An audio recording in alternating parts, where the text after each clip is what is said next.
Hello everyone, welcome to Learning Redefined. In today's video, I am going to discuss some very important questions related to GK for all competitive examinations. So if you are preparing for any competitive examinations, make sure you go through all the questions very nicely and make a note of it so that you can revise it in future. This is the part 4 of the series of top 100 GK MCQ questions for all competitive examinations. The rest of the part and the whole playlist link will be in the description box, so make sure you check them out too. So without further delay, let's start the video. Question number 61. Which among the following is used to treat indigestion? निम्नलिखित में से किसका उपयोग अपच के इलाज के लिए किया जाता है? And the correct answer is antacid. Antacid का उपयोग अपच के इलाज के लिए किया जाता है. Question number 62. What is dry ice? शुष्क बर्फ क्या है? And the correct answer is solid carbon dioxide. ठोस कार्बन डाइऑक्साइड को हम ड्राई आइस यानी कि शुष्क बर्फ कहते हैं. Question number 63. What is the reaction between N acid and a base called? अम्ल और क्षार के बीच होने वाली अभिक्रिया को क्या कहते हैं? And the correct answer is neutralization. अम्ल और क्षार के बीच होने वाली प्रक्रिया को न्यूट्रलाइजेशन कहते हैं. Question number 64. Process of conversion of solid camphor into camphor vapour is called? ठोस कपूर के वाष्प में बदलने की प्रक्रिया क्या कहलाती है? And the correct answer is sublimation. ठोस कपूर के वाष्प में बदलने की प्रक्रिया को सब्लिमेशन कहते हैं. Question number 65. Which ruler of Gupta empire is also known as Napoleon of India? Gupta साम्राज्य के किस शासक को भारत का नेपोलियन भी कहा जाता है? And the correct answer is Samudragupta. Samudragupta को भारत का नेपोलियन भी कहा जाता है. Question number 66. Who was called grand old man of India? Grand old man of India किसे कहा जाता था? And the correct answer is Dadabhai Naoroji. Dadabhai Naoroji को grand old man of India कहा जाता था. Question number 67. Who was the editor of the famous newspaper Kesari during the national struggle? राष्ट्रीय संग्राम के समय प्रसिद्ध समाचार पत्र केसरी का संपादक कौन था? And the correct answer is बाल गंगाधर तिलक. केसरी नामक समाचार पत्र के संपादक बाल गंगाधर तिलक थे. Question number 68. To overthrow the British rule Kuka movement was organized इन?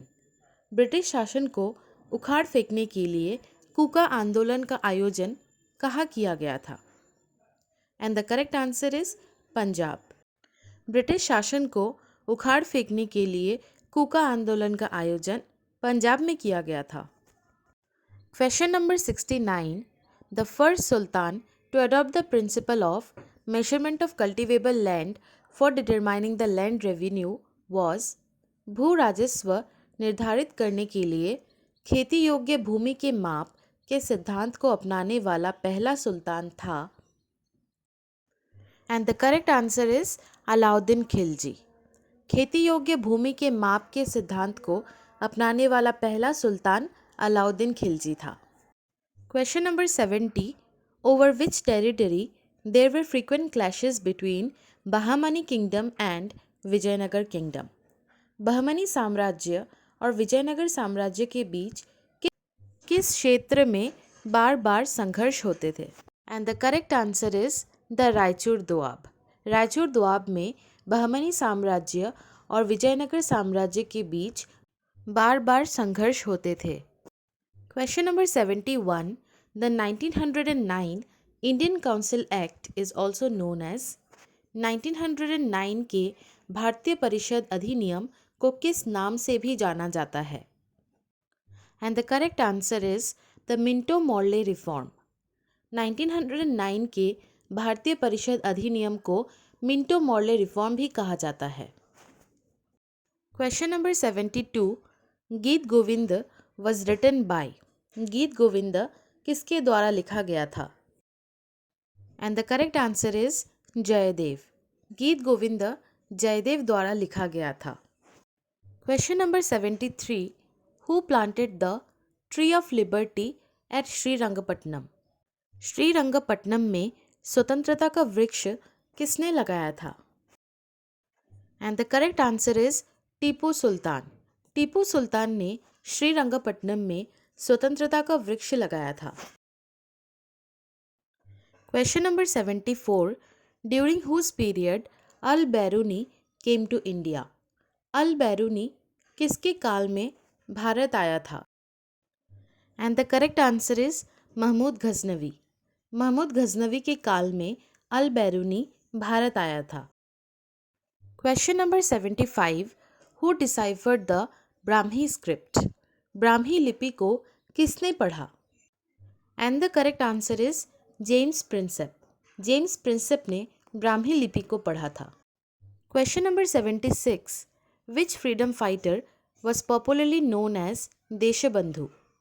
किस स्वतंत्रता सेनानी को देशबंधु के नाम से जाना जाता है? And the correct answer is Chittaranjan Das. Chittaranjan Das को देशबंधु के नाम से जाना जाता है।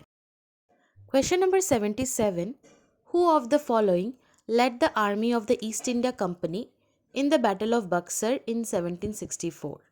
1764 में बक्सर की लड़ाई में ईस्ट इंडिया कंपनी की सेना का नेतृत्व किसने किया था? And the correct answer is Hector Munro. 1764 में बक्सर की लड़ाई में ईस्ट इंडिया कंपनी के सेना का नेतृत्व हेक्टर मुनरो ने किया था। Question number 78, who founded the East India Association? East India Association की स्थापना किसने की थी? And the correct answer is Dadabhai Naoroji. Dadabhai Naoroji ने ईस्ट इंडिया एसोसिएशन की स्थापना की थी।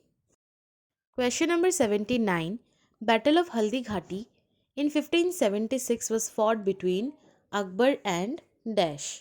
1576 में हल्दी घाटी का युद्ध अकबर और किसके बीच लड़ा गया था? And the correct answer is Maharana Pratap. 1576 में हल्दी घाटी का युद्ध अकबर और महाराणा प्रताप के बीच लड़ा गया था। The last question for this video is question number 80, Indus valley civilization was a dash age civilization. Sindhu घाटी सभ्यता डैश युग की सभ्यता थी? And the correct answer is bronze. Sindhu घाटी सभ्यता पीतल युग की सभ्यता थी। This was all for today's video. I hope you have liked the video. If you did, kindly make sure you like the video, comment down below your thoughts and subscribe to this channel. I will be coming up with more interesting videos that will be very beneficial for anyone who is preparing for government jobs. Also make sure you comment down below what topics you want to study so that I can make topic specific videos and help you in learning and achieving your dreams. With that, this was all for today. Thank you. I will meet you in my next one. Till then, thank you. Goodbye.